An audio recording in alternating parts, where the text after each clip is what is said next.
सभी दर्शकों को नमस्कार, जय श्री कृष्णा, प्रणाम। जन्म कुंडली में मंगल की भूमिका। मंगल मेष राशि और वृश्चिक राशि के स्वामी हैं। यानी मेष राशि के स्वामी और वृश्चिक राशि के स्वामी मंगल है। मंगल अगर कहीं शुभ अवस्था में ज्यादा देखे गए तो दसम भाव में मंगल की शुभता बढ़ जाती है। मंगल दिग्बली हो जाते हैं। जिस व्यक्ति का मंगल दसम भाव में हो शुभता को लेकर के, तो ऐसे व्यक्ति को कुल का दीपक बताया जाता है, बशर्ते मंगल के ऊपर किसी पाप ग्रह, शत्रु ग्रह का प्रभाव ना हो। तब मंगल दसम भाव में दिग्बली होता है।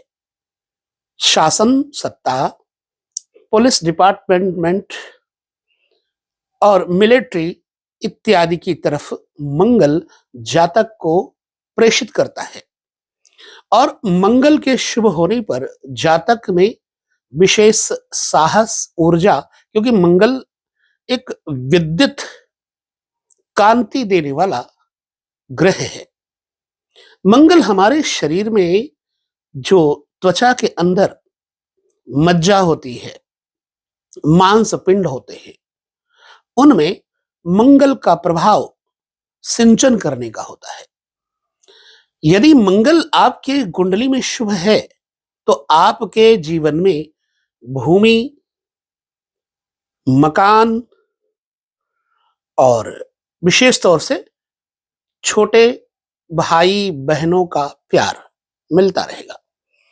मंगल यदि अशुभ है तो आपके भाई बहनों में, विशेष तौर से छोटे भाइयों से अनबन कर देगा और आपके मित्र बहुत जल्दी आपसे जुड़ेंगे और बहुत जल्दी टूट जाएंगे।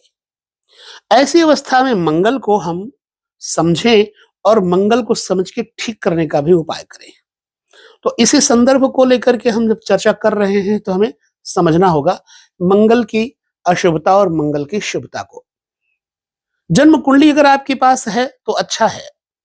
यदि जन्म कुंडली नहीं है आपके पास और आपके डेट ऑफ बर्थ भी आपको पता नहीं है, तो मंगल के द्वारा, मंगल के गुणों से, मंगल के स्वभाव से आपके अंदर परिवर्तन क्या क्या आते हैं। यदि आपकी जन्म कुंडली में मंगल प्रभावित है, मंगल बुरा कर रहे हैं, तो पहली बात, आपके अंदर साहस कम हो जाएगा, आपको बहुत जल्दी गुस्सा आ जाएगा, आपके अंदर धैर्य नहीं होगा, आपके साथ जो व्यक्ति जुड़ते हैं वो बहुत जल्दी टूट जाते हैं, आपके बाजू में, कंधे में दर्द रहा करती है, कंधों में तकलीफ होने के साथ साथ थकावट फील करते हैं। समझना कि मंगल आपका अच्छा नहीं है। अच्छा, ऐसी अवस्था में मंगल को अच्छा किया कैसे जा सकता है, ये विषय तो हम लेकर चल ही रहे हैं, बाद में समझेंगे इसे। अब हम मंगल को ये समझ लेते हैं कि अगर आपका मंगल किन घरों में होता है तो आपकी कुंडली मंगलिक हो जाती है। जब लग्न में मंगल हो और चौथे घर में मंगल हो, सातवें घर में, आठवें घर में और 12वें घर में मंगल हो, तो जातक की जन्म कुंडली मंगलिक हो जाती है। यदि एक व्यक्ति यानी युगल में, पति पत्नी में किसी एक व्यक्ति की जन्म कुंडली में मंगलिक दोष है और दूसरे की नहीं है, तो आपस में स्वास्थ्य संबंधी परेशानियां आने लगती है जन्म कुंडली में। यदि एक मंगलिक है, एक मंगलिक नहीं है, तो कभी कभी तो ऐसा हो जाता है कि जातक का जीवन साथी प्रायः बीमार रहता है और कभी कभी मृत्यु भी हो जाती है। तो इसलिए यह ध्यान रखना कि मंगल को सदैव मंगल के साथ वाली कुंडली से जोड़ना चाहिए। दक्षिण भारत में तो दूसरे स्थान पे मंगल होने पर भी मांगलिक दोष माना जाता है। क्यों? दूसरा स्थान विशेष स्थान माना जाता है कुटुंब का। दूसरा स्थान वाणी भी है, खान पान भी है। दूसरा स्थान जीवन साथी का आयुष्य, एज का घर है। इसलिए यदि दूसरे घर में मंगल बैठा होगा और अशुभ होगा तो जातक के विवाह के बाद जातक के जीवन में बिल्कुल भी सुख समृद्धि नहीं होगी। और जातक को मंगल दूसरे घर में होने से पारिवारिक, कौटुंबिक और जीवन साथी से संबंधित परेशानियों का सामना करते रहना पड़ेगा।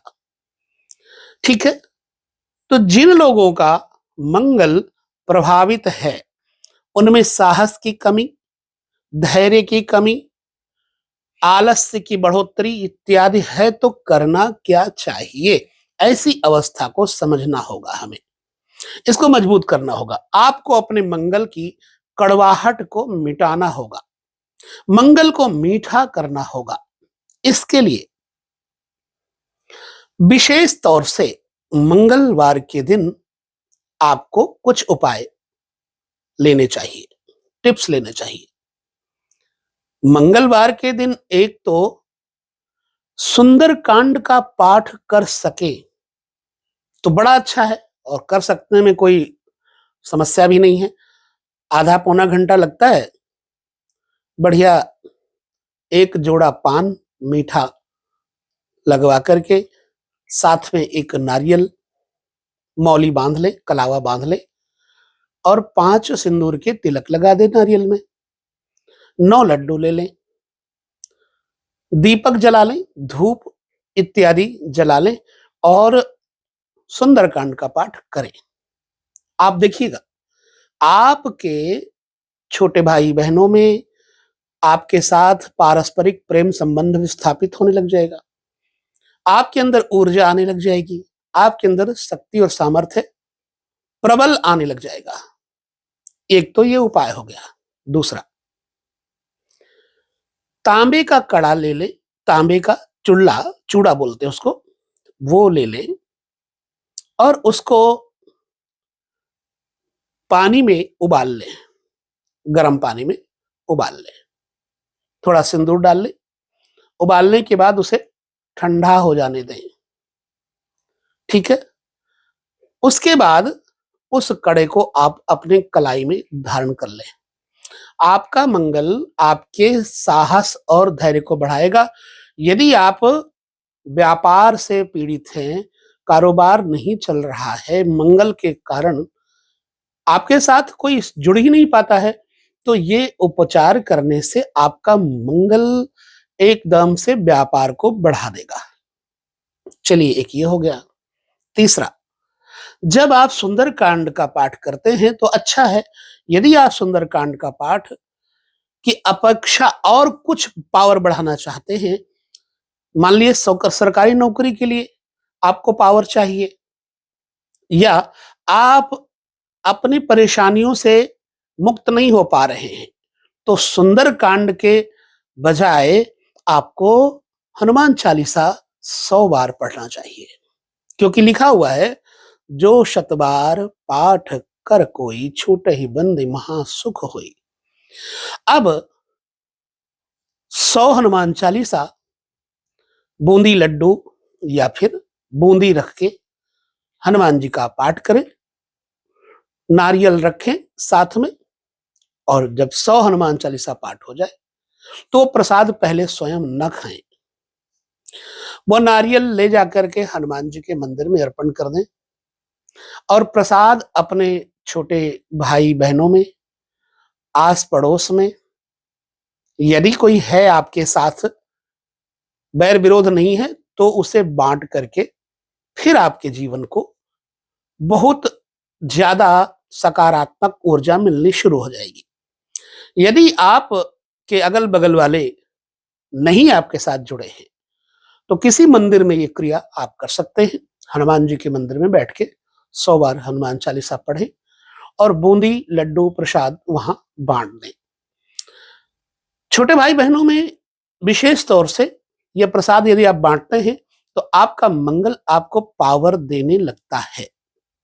ठीक है, चलिए ये उपाय हो गया।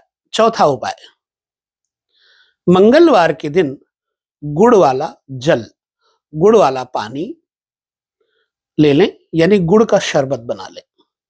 नीम का पेड़ हो, नीम के पेड़ में जड़ों में जाकर के वो गुड़ वाला पानी सींचें। आपके मंगल को प्रबलता मिलनी शुरू हो जाएगी। ये 4 उपाय आप अपने जीवन में करके देखें तो इससे क्या होगा, यदि आपके पति पत्नी में अनबन है, नौकरी व्यापार में बाधा है, भूत प्रेत बाधा है, आपके मित्र रूठ जाते हैं, बहुत जल्दी आपके साथ से आपका साथ छोड़ देते हैं, तो आपके वह मित्र आपके साथ को कभी नहीं छोड़ेंगे। ये उपाय इतना प्रभावशाली है। और मंगल की अशुभता और शुभता को लेकर के ये चर्चा जो हम कर रहे हैं आपके साथ, तो अशुभता वाले जो प्रभाव हैं वो इन उपायों से बिल्कुल शांत हो जाएंगे, और जब अशुभता खत्म हो जाएगी तो उसका पर्याय शुभता आपके जीवन में आने लग जाएगी। इस प्रकार से अपने मंगल को आप शुभ कर सकते हैं।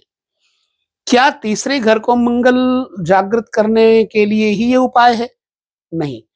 मंगल चाहे आपका लग्न में बैठा हो, चाहे द्वितीय घर में बैठा हो, सप्तम अष्टम द्वादश कहीं भी बैठा हो और आपके जीवन में अमंगल कर रहा हो, तो इन उपायों के माध्यम से आप देखेंगे कि आपका जीवन पहले से कहीं ज्यादा सुखद सुलभ हो रहा है।